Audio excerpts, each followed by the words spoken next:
Hey, welcome into this week's edition of SnoCountry.com's SnoCast Meteorologist Steve Glazier here with you. A happy St. Patrick's Day, the beginning of spring. Some of the highlights here into this week, but winter weather lasting. It's spring, the calendar says it, but winter is still lasting for many of us, and it's looking pretty good here along both coasts. Yet another nor'easter. Here we go. This snowfall map for the week ahead does include what we did have from the nor'easter from Tuesday into Wednesday. As we head again through the end of the week, these snowfalls will still kind of slowly pile up because we're in this unsettled pattern. But I just show you this because it looks excellent all the way down to the West Virginia, even North Carolina, especially New England, into Quebec as well. For the West, highlights here include the Sierra Nevada range. You can see there are feet of snow above 7,000 feet. We could get a total of 3 feet, I would say 3-4 feet. From an ongoing storm as well, previously into the week. And the west sees modest amounts of moisture. The purples indicate 6 inches, pinks indicate a foot. Not a whole lot coming to British Columbia, but it's mostly into the States. I want to take you day by day. We're going to go Thursday, Friday, Saturday, and Sunday. We'll start with Thursday, the 15th. You still have this strong low here, the leftover of the nor'easter. It still produces snow showers, northern New England, upstate New York, down into West Virginia, coming off the Great Lakes. And the west still sees pretty persistent rain and snow. Another batch coming into the Sierra Nevada. Along the Rockies, it might be a rain-snow mix, snow heaviest above 7,000 feet. There's that next snow that really comes in Thursday into Friday along the Sierra Nevada ridge. And we're still seeing snow showers here on Friday for the East Coast. Back behind that system, cool breeze continues. St. Patrick's Day, we want to see green. Again, the green represents liquid precipitation, but where you overline the blue, that means snow, cold enough for snow. So green is good here in the rest. We have the Rocky Mountains picking up some snow showers on Saturday for St. Patrick's Day. A little bit of a lighter wind, but still occasionally breezy.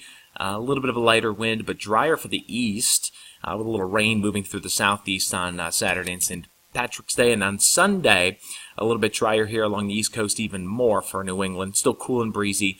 And then we still have, again, on Sunday, some Rocky Mountain snow shower activity. There's that next stronger system that's going to be trying to come in on Tuesday, Wednesday of the West Coast. So that's what the day-by-day looks like. Let's look longer pattern. What has sustained these nor'easters is this pattern of lower pressure, which usually, again, translates into cooler, wetter weather conditions across the eastern United States where you see the blues.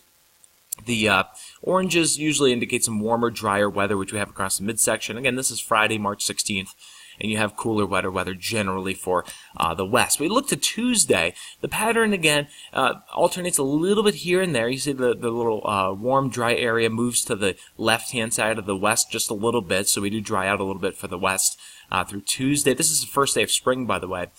And when we have that next onslaught of cooler, wetter weather for the west. But this is the place to watch. You see the blue still hanging across the East Coast, so it still favors cooler, wetter weather here into spring along the east. And there could still be that potential for another coastal system given this weather pattern that we're in. We've already had 3 of them, and when we're kind of getting these back-to-back-to-back systems, watch that on Monday and Tuesday. Some models have hinted at it, so wow.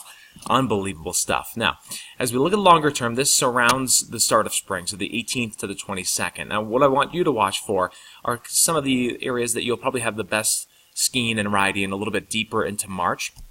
You overlay your cooler conditions here. This is, again, indicated by the blues with some of the wetter weather, so you want the blues and the greens to line up here, which they do for California, Nevada, and a lot of the west. And look at how much more blue there is than red across the country. It's warm across the south and southeast, and a tad drier for most. And then as we look at the third week of March, late March here, to the 20th to 26th, much more blue across the country than orange, which is great. Again, winter hanging on.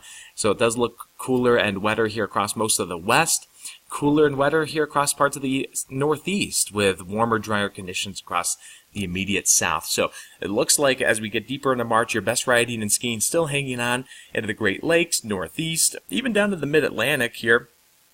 Places in Virginia and North Carolina and West Virginia that have picked up snow so far, and it still looks really, really good here across the immediate west. and hopefully we can maintain any new snow that we do get there. So enjoy the fresh snow for the east. Dress for chilly conditions because it'll be cool and breezy, and watch Monday to Tuesday for yet another possible system.